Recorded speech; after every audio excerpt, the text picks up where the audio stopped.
Pavel Andreyevich Fedotov, Russian, 1815–1852, was an amateur Russian painter known as a Russian Hogarth. He was only 37 years old when he died in a mental clinic.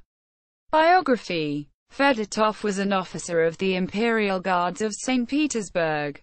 Like many of his colleagues at the time, he was interested in arts. He played the flute and attended evening classes at the Academy of Fine Arts, where he focused on painting. As a student he was not particularly outstanding. Yet, in the army, he gained a reputation as a regiment painter by his portraits of officers and regiment scenes, though tentatively and almost secretly applied himself to satire.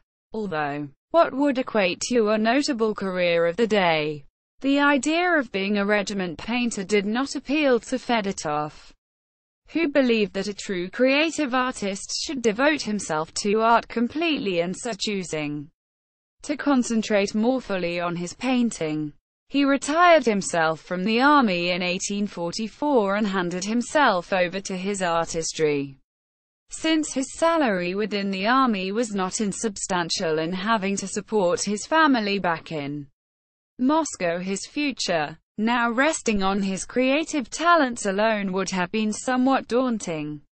He initially used both pencil and watercolor to produce his works, though began to develop a more mature medium by changing to painting with oils in 1846, completing a number of pieces using the new medium.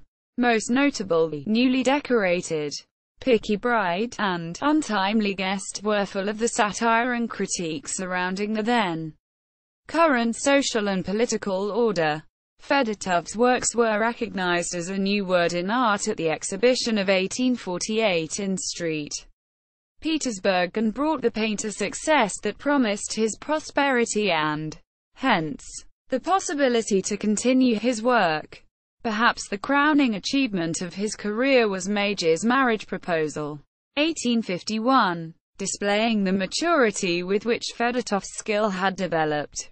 Fedotov had connections with some of the members of the Petroshevsky Social Democratic group who went on trial in 1849.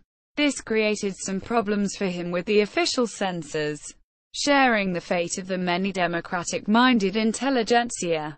Fedotov was affected by the restrictive political climate. Before he perished, Fedotov had produced his, probably, best works imbued with a feeling of desperate sorrow gradually growing until it reached its climax in the Encore, Gamblers, and Young Widow, Illness and Death. Previous to 1852, Fedotov's behavior was not considered too far out of line. Although he showed some signs of depression, he was becoming withdrawn, suffered from headaches, and was aging rapidly. His eyesight was becoming worse. He was always concerned about money and was working too hard. But in the spring of 1852, he started to exhibit significant psychological problems. There was also an unhappy love affair that contributed to his troubles.